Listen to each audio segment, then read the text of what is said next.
Bonjour à tous, on se retrouve aujourd'hui, on est le lundi 13 juin 2022 et je vais vous emmener dans mon tout premier vlog couture. On va coudre ensemble la robe décembre qui vient du livre Ma garde-robe à coudre pour toute l'année de Charlotte Ozou. Je vous en avais parlé dans mes projets couture de cet été. Donc la robe décembre, je vous la retrouve. C'est celle-ci, elle me plaît beaucoup parce qu'elle a un superbe dos nu et donc je pense la réaliser dans un wax. Donc ce wax là, j'ai déjà décalqué le patron et donc je vous emmène avec moi dans toutes les étapes qui vont suivre. Alors première chose, c'est que mon tissu, je ne vais pas le couper dans le sens du droit fil. Je sais que ça va en faire hurler plus d'une, mais le motif me plaît mieux dans le sens de la trame que dans le sens de la chaîne. Donc je vais, au lieu de positionner mes pièces dans ce sens, je vais les pivoter et les positionner dans ce sens pour avoir le motif dans le sens qui me plaît. Je pars du principe qu'on est quand même sur un tissu chaîne aux trames. Donc pour moi, un tissu chaîne et trame a en fait deux droits fils.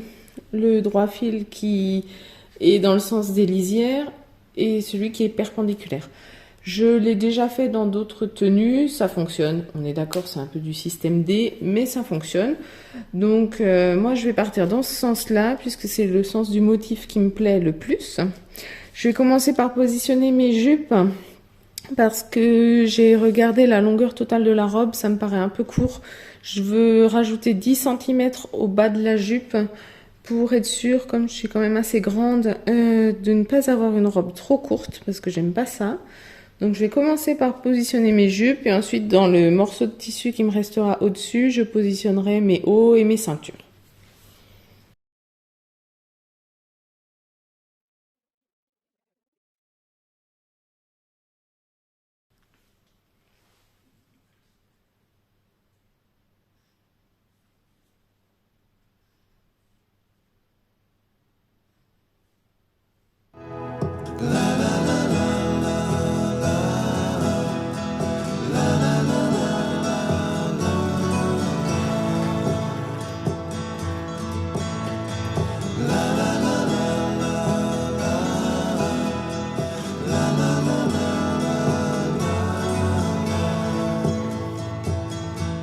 Donc là j'ai fini de couper mes pièces, donc j'ai essayé de faire des raccords à peu près, donc devant pour que ça colle comme ça.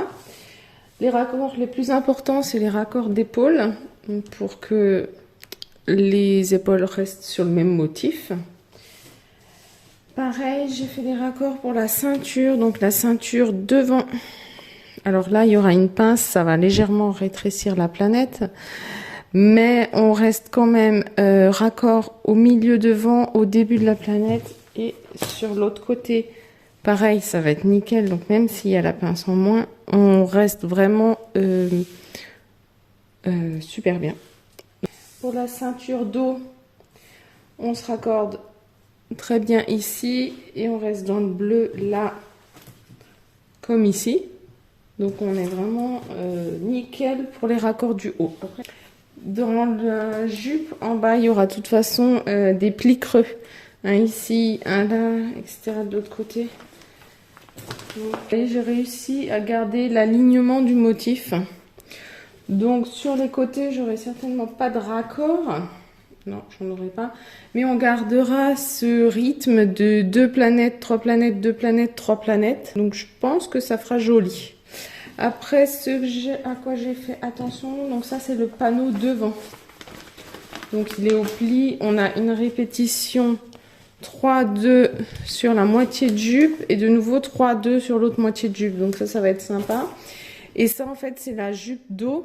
Mon zip il va s'arrêter ici. Et du coup, tout là, de ce côté comme de l'autre, je suis dans du bleu quasiment ou un tout petit peu de orange en haut. Et du coup, tout là, j'aurai pas de raccord par rapport aux planètes. Je me dis que ça va être joli, ça va être propre, que le zip soit invisible bleu, glissé dans du bleu. Ça devrait être pas mal. Là, il est déjà 15h30, donc il faut que je m'arrête parce qu'il y a Lydie à chercher à l'école et Elio vient de se réveiller de sa sieste. Donc, vous voyez, chez moi, les journées couture sont jamais bien longues. Donc, on se dit certainement à demain pour la suite. Bonjour, on se retrouve aujourd'hui, on est le mardi 14 juin. Alors, hier, j'ai réussi à découper les pièces de ma robe décembre. J'ai fait le haut en une seule épaisseur. Normalement, il est conseillé d'être doublé.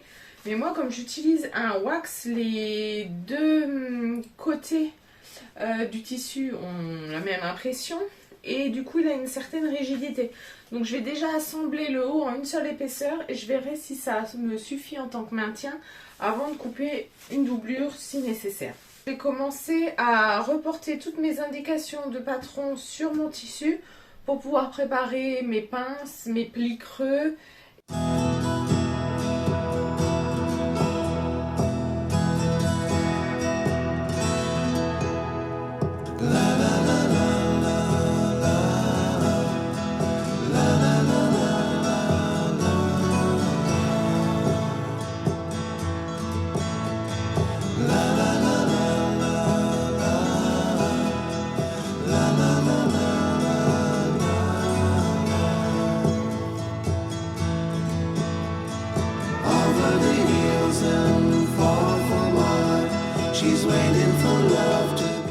Du coup, là, j'ai noté mes pinces à la craie, donc sur l'envers du tissu. Sur les deux côtés, j'ai donc 2 pinces en haut et 2 pinces en bas à faire.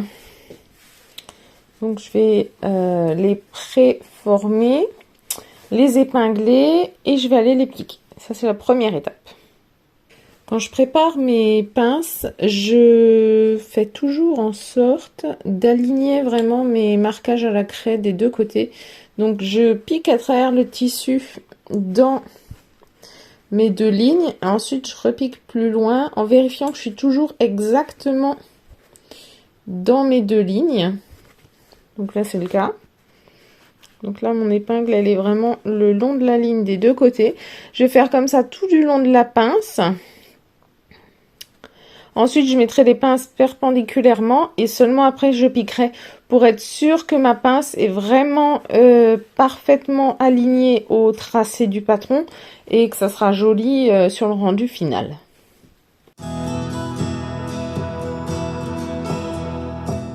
Donc là, j'ai toutes mes pinces qui sont bien le long du trait d'un côté et le long du trait de l'autre. Donc là, maintenant, je vais juste prendre des petites pinces et marquer en large pour pouvoir enlever mes pinces en long pour pouvoir coudre plus facilement ma ligne droite. Mais du coup, je vais mettre des pinces assez rapprochées pour être sûr que le tissu ne bougera pas pendant que je piquerai. Maintenant que j'ai tout piqué, hop, je suis sûre que quand je piquerai à la machine le long de ce trait, je serai également le long de l'autre. Et donc, je vais préparer les 3 autres pinces exactement de la même façon. Alors, pour coudre, je sais qu'il y en a qui vont sauter au plafond, mais j'utilise des cônes. Et en fait, au lieu de remplir une canette, j'en remplis 2. Une que je mets en haut comme si c'était une bobine de fil. Et une que je mets en bas dans mon fil de canette. Quand j'ai pas de fil adapté, c'est ce que je fais parce que la mercerie la plus près de chez moi est à 25 km et comment vous dire, faire du coup 50 km aller-retour pour une bobine de fil, ça me saoule. Donc, système D, jusqu'ici, mes coutures fonctionnent très bien puisque tous les vêtements que je me couds, je les porte vraiment, c'est mes vrais vêtements du quotidien. Donc, je ne dis pas que c'est automatiquement une technique à reproduire, mais je vous dis que c'est ma technique. Et que pour moi, elle fonctionne. Et si vous vous demandez d'où viennent mes cônes, ce sont des cônes de chez Lidl.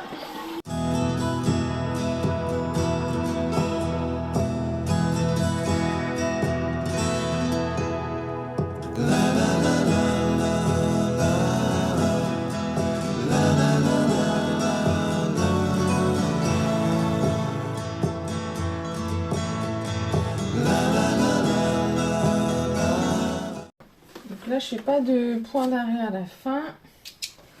Je tire mon fil, donc on a bien la ligne de point sur la ligne d'un côté et parfaitement sur la ligne de l'autre. Et là, au bout, je vais faire des nœuds sur mes fils pour sécuriser ma pince. Voilà, je fais 3 petits nœuds les uns sur les autres et je coupe, mais pas tout à fait au ras des nœuds. Je laisse un tout petit zigouigoui de fil là, pour être sûr qu'avec les lavages autres, ça ne se défasse pas. Là, je peux couper puisque j'avais sécurisé avec 3 points avant, 3 points arrière le début de ma couture. Et donc là, ma première pince est réalisée et sur l'endroit, c'est vraiment, bah, c'est nickel, hein.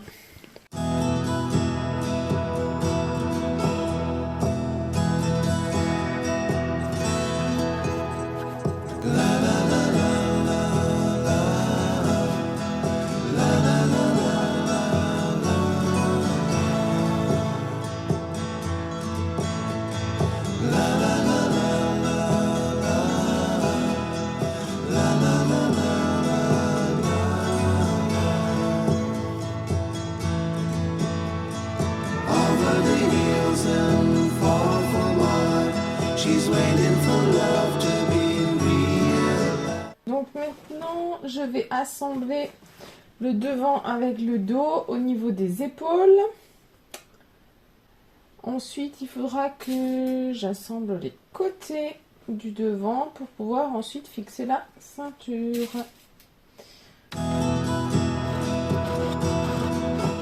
Ok, donc là je fais un essayage rapide. J'ai grossièrement assemblé le devant, le dos. Alors ça fit nickel, les pinces ça fait vraiment un joli buste. Donc là ça me sert beaucoup trop, mais parce que j'ai encore ma marge, hein. Il va falloir que je finisse mon encolure plus tard. Pareil, là j'ai 1 cm de marge tout partout autour de l'épaule en trop. C'est pour ça que ça monte un peu trop au niveau de l'aisselle, etc. Mais ça c'est bon. Alors au niveau du dos, donc là c'est là où c'est censé se finir avec le dos qui est un triangle inversé. Et là où ça se chevauche, où on est censé mettre un bouton pour maintenir le haut. Donc là ça me semble être parfait. Donc je vais préparer la ceinture, assembler la ceinture au haut pour voir si la taille de la ceinture est bonne.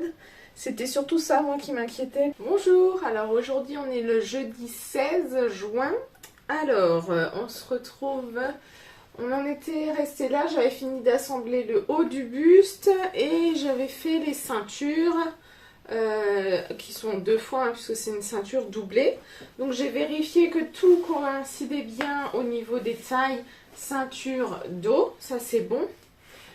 Je vous avais dit que je voulais essayer de ne pas doubler le haut et que je voulais le finir au biais. Et en fait j'ai réfléchi tout simplement que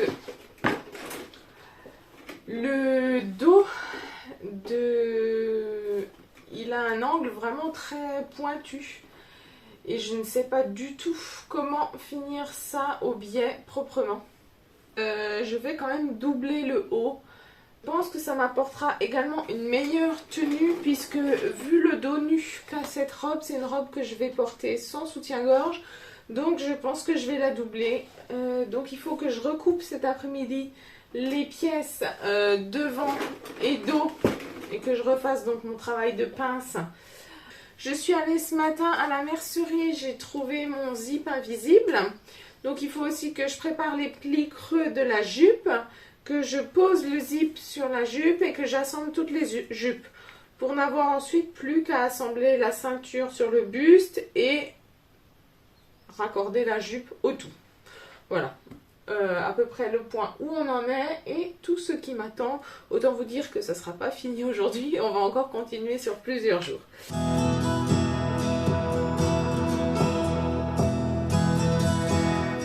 Ok, donc là j'ai fait mes plis creux. Donc pour les sécuriser, ce que je fais, c'est que je mets bien les repères l'un sur l'autre et je fais à chaque fois 3 petits points aller-retour pour bien pincer. Ensuite, j'ai tout passé au fer et plaqué dans le bon sens. Et ce que je vais faire maintenant, c'est je vais tout bien aligner et je vais passer un point droit pour bien plaquer toutes les marges dans la marge de couture. Donc je vais piquer juste à 0,5 du bord pour qu'ensuite, quand j'aurai fait l'assemblage final de la ceinture, ça ne se voit pas. Et comme ça, je suis sûre que, par contre, quand j'assemble la ceinture, ça ne va pas bouger.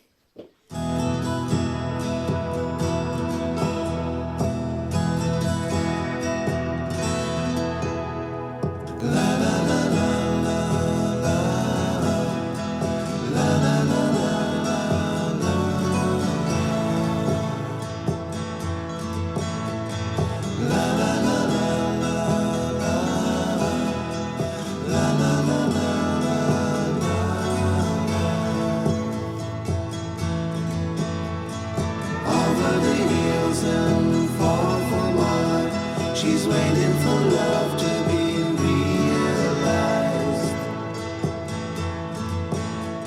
I'll send her my heart covered as a gift and hope that you'll take it into her side. La la la la la la la la. J'ai fini d'assembler les jupes devant et dos. Donc j'ai posé mon zip invisible, je suis vraiment contente, il est vraiment invisible. Et j'ai fait les coutures côté. J'ai enfilé la jupe, j'ai l'impression qu'elle est un poil large sur les bords. Donc pour le moment je laisse comme ça. Quand j'aurai fini d'assembler le buste, je regarderai exactement où elle tombe. Et si besoin, je ferai une couture supplémentaire à quelques millimètres plus loin pour que vraiment ce soit parfaitement ajusté. Donc à vérifier tout à l'heure.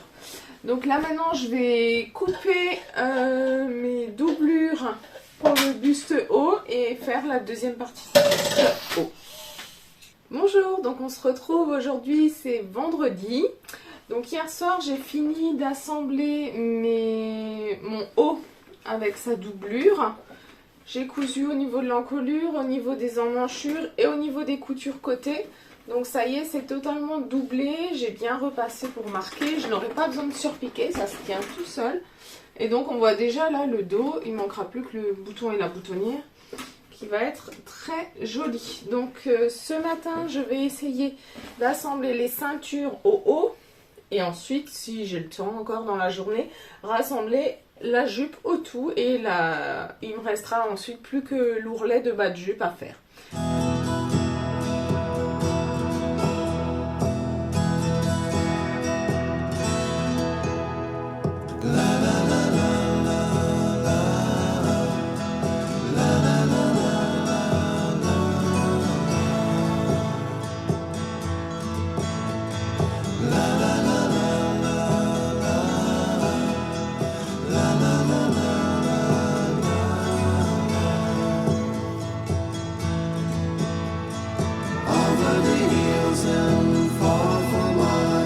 She's waiting for love to be realized. I'll send her my heart covered as a gift and hope that you'll take it into her side. La la la la la la la la la la.